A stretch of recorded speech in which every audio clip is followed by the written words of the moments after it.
Hi guys, welcome to GCS சமையல். So இன்னைக்கு நம்ம சேனலில் என்ன பார்க்க போகிறோன்னா, சோயா கறி எப்படி செய்கிறது தான் நம்ம பார்க்க போகிறோம். ரொம்பலாம் இல்லைங்க, சிம்பிளான மெத்தட் தான். நான் சொல்கிறத செஞ்சாலே போதும். சரி, வீடியோக்குள்ளே போகலாங்களா? இப்போ நம்ம ஒரு பேனில் ஒரு 2 table spoon pepper, 1 table spoon சீரகம், அது கூட பட்டை, ஏலக்காய் இது எல்லாம் சேர்த்து வறுத்து எடுத்துக்கோங்க.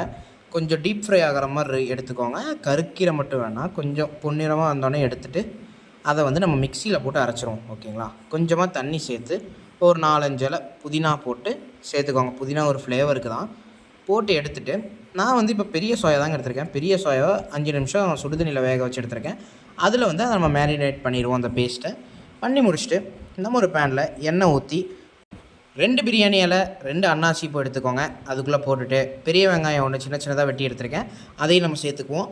கொஞ்சம் வதங்கின உடனே நம்ம வந்து கொஞ்சமாக கருவேப்பிலை போட்டுக்கலாம். கருவேப்பிலை போட்டு முடிச்சுட்டு நல்லாவே பொன்னிறம் ஆனதுக்கப்புறமா ஒரு பெரிய சைஸ் தக்காளி வெட்டியை நம்ம சேர்த்துருக்கோம். 1 ஸ்பூன் இஞ்சி பூண்டு பேஸ்ட் சேர்த்துருக்கோம். சேர்த்துட்டு இஞ்சி பூண்டோட அந்த பச்சை வாசம் போகிற வரைக்கும் நல்லாவே மிக்ஸ் பண்ணி விட்டுருங்க. மிக்ஸ் பண்ணிவிட்டு கொஞ்சம் நல்லா எல்லாம் வதங்கினதுக்கப்புறமா நம்ம வந்து ஸ்பைசஸாக மஞ்சத்தூளும் மிளகாய்த்தூளும் மட்டும்தான் நான் போட்டிருக்கேன். அதை ஆட் பண்ணிவிட்டு கொஞ்சமாக தண்ணி சேர்த்து இந்த மாதிரி நல்லா ஒரு பேஸ்ட்டு பார்த்துக்கு வந்ததுக்கப்புறமா நம்ம மேரினேட் பண்ணி வச்சுருந்த சோயாபீன்ஸஸ் இதில் சேர்த்துட்டு உங்களுக்கு தேவையான அளவு உப்பு போட்டுட்டு நம்ம மிக்ஸ் பண்ண விட ஸ்டார்ட் பண்ணிடலாம். மிக்ஸ் பண்ணி விட்டோடனே கொஞ்சமாக தண்ணி ஊற்றி, ரொம்பலாம் இல்லை, முதங்குற அளவுக்குலாம் ஊற்ற வேணாம், கொஞ்சமாக தண்ணி ஊற்றி நம்ம கலராக ஸ்டார்ட் பண்ணிட்டு ஃபைனலாக நம்ம கொத்தமல்லியும் புதினாவும் போட்டு இறக்கிடலாம். அவ்வளோதாங்க. இதை வந்து நம்ம சப்பாத்திக்கு வச்சு சாப்பிட்லாம், வெறும் சாப்பாடு கூட நம்ம வச்சு சாப்பிட்லாங்க. அவ்வளோ டேஸ்ட்டாக இருக்கும். குழந்தைங்களுக்கு எல்லாத்துக்குமே பிடிக்கும்.